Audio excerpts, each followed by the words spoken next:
Well, I just finished my first historical fiction with Conn Iggulden for science, for research purposes, to see if it would be as good as the fantasy that he did, the trilogy, which I'm only 2 into.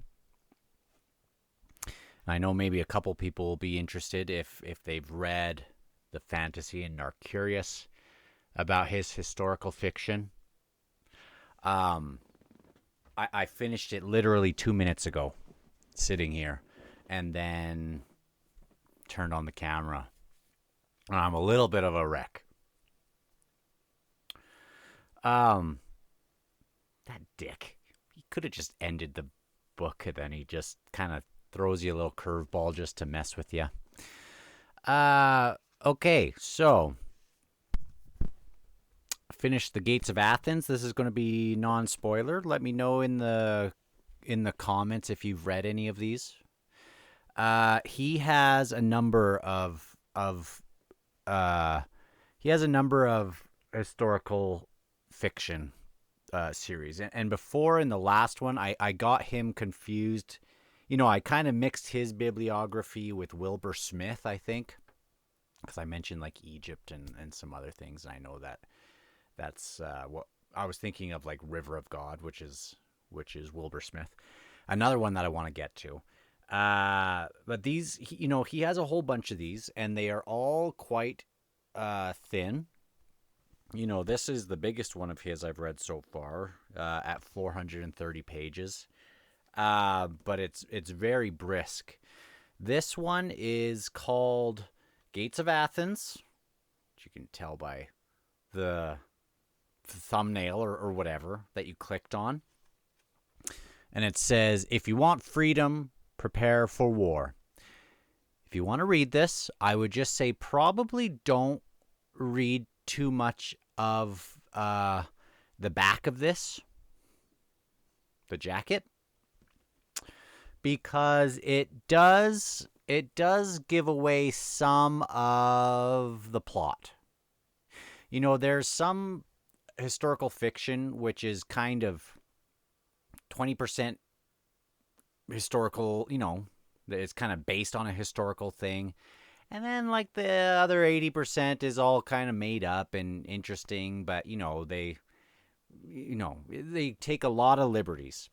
This one, I'm not exactly sure where it would be, but I would push it a little bit more on Conn Iggulden trying to get actual people and kind of retelling that story, so you don't have to go to like textbooks, or you have going to some of the source material. He's telling a great story of real people. Now he does have this historical note area that I haven't read yet, about 6 pages. I skimmed through it a little bit, and he talks about his research in the series, where he says certain things where they'll say we don't know if, for example, King Darius was at the Battle of Marathon, but we can. I made these connections and whatever, and also we don't know why this person would have been exiled or this person would have been here doing this, and then he just kind of makes those connections as best he can. So I am interested in that. I really liked it. I really, really liked it.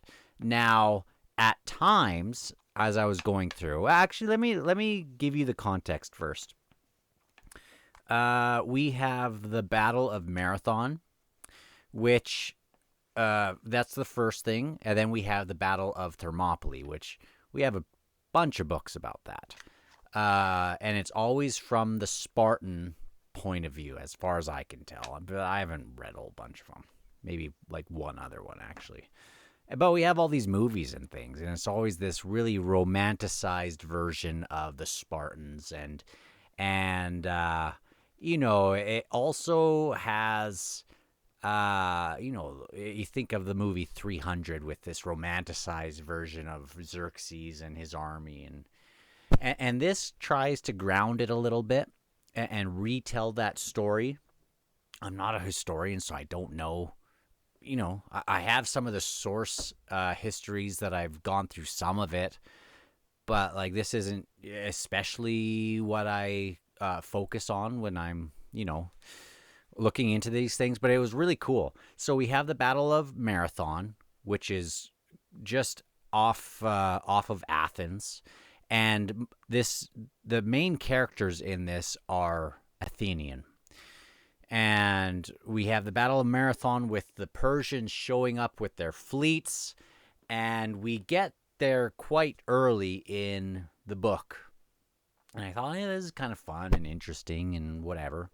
It's not knocking my socks off or anything for that first 80 pages or so.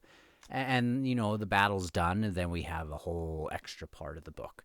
And I really liked this middle section of the book.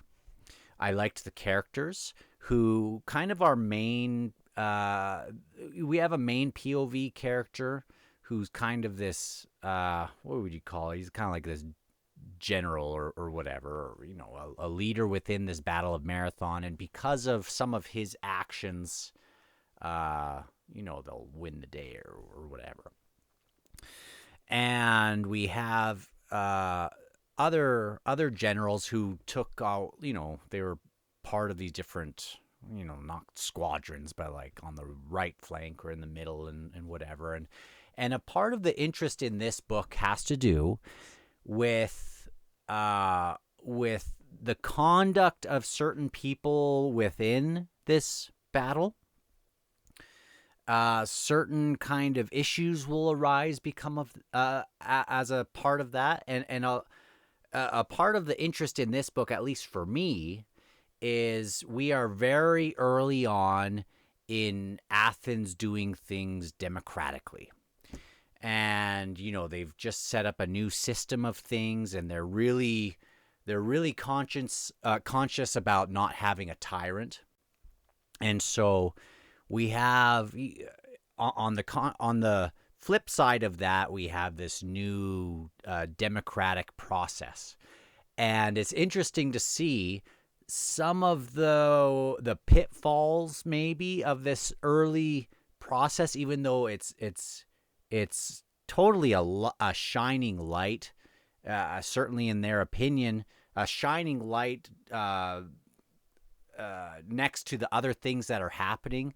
But there are still some interesting things, like someone could just call for an exile of someone or call for the death of, and if they get a certain number of votes, it's like mob rule.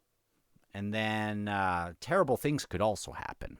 So it's interesting to see that. I really, really deeply appreciated that part of it. I was going into this book thinking, I hope I get some of the interesting battles like I got from fantasy or from his fantasy novels. And in some ways we got that, but that isn't really what gripped me in this. So the first half of the book is we get the Battle of Thermopylae and some of the fallout, and the Persians have been pushed back, and what are we going to do if they come back, or will they ever come back? What should we do with these funds? What should we do about this person or that person? It's interesting, and I really, really liked that part. We get to the second half, which is going towards the Battle of Thermopylae. And usually, again, we get it from the point of view as the Spartans. It's a very romanticized kind of perspective from their point of view. And for good reason, it still does some of that. But it doesn't cast Sparta as a whole necessarily in the same light, in the same light as some of these other ones, because we get that same situation, and we get some POV of the stuff happening with Leonidas and, with the Spartans over there, but that is not at the center of what's going on. We also have this other, and I don't want to give it away, but like if you've read the back of this or if you kind of know the history, we see kind of another unified front with Athens and things, and it kind of gives them some kudos for the stuff that they were able to achieve at that same moment. So I thought that was great. We also get some POV stuff with the Persians, with Darius the Great and then his son Xerxes. And I thought it was quite great as well. And, pound for pound, it wasn't as exciting as his Empire of Salt trilogy so far, but it was impactful. And I thought it was good. And I think he's totally worthy of being, of having his books read. And I will continue with this guy. As far as the battles and things, I wouldn't necessarily put him up there with Bernard Cornwell, but I do think he does. I do think he's a very intelligent author, and he does a great job with his writing. And I was gripped. So I read through each of his books so far in a couple days each one, 2 or 3 days for each one. I just kind of couldn't put him down. And yeah, he's going to be he's a little bit of a gem. I was hoping that Guy Gavriel Kay would be this for me, and he still is in some ways, but I kind of got a little disenfranchised with disenchanted or whatever with some of his stuff, but I am going to keep going with him. But I like the style of Conn Iggulden, and I will definitely continue on with this one, which I know there's another one in the series. There's a few with Nero, and there's some other ones with Julius Caesar and stuff. And I think I would dig that stuff maybe a little bit more, but I was really looking forward to it. And I think now that I just have the itch, I think I'm going to go back into Kingsbridge and do the prequel of Pillars of the Earth, maybe. But yeah, really, really good. And man, he has some, he can do some emotional stuff in his books as well, this Conn Iggulden. So anyway, I give it 2 thumbs up. Maybe not as exciting pound for pound, but for what you get and the length that you get it in, I think these are totally worth it. And I'm going to pepper these in here and there. Like, he's the kind of author that I could spend half a year and just go, hey, I'm just going to go through his bibliography, and I'd probably be totally content doing that. So anyway, I'll talk to you guys later. Bye-bye.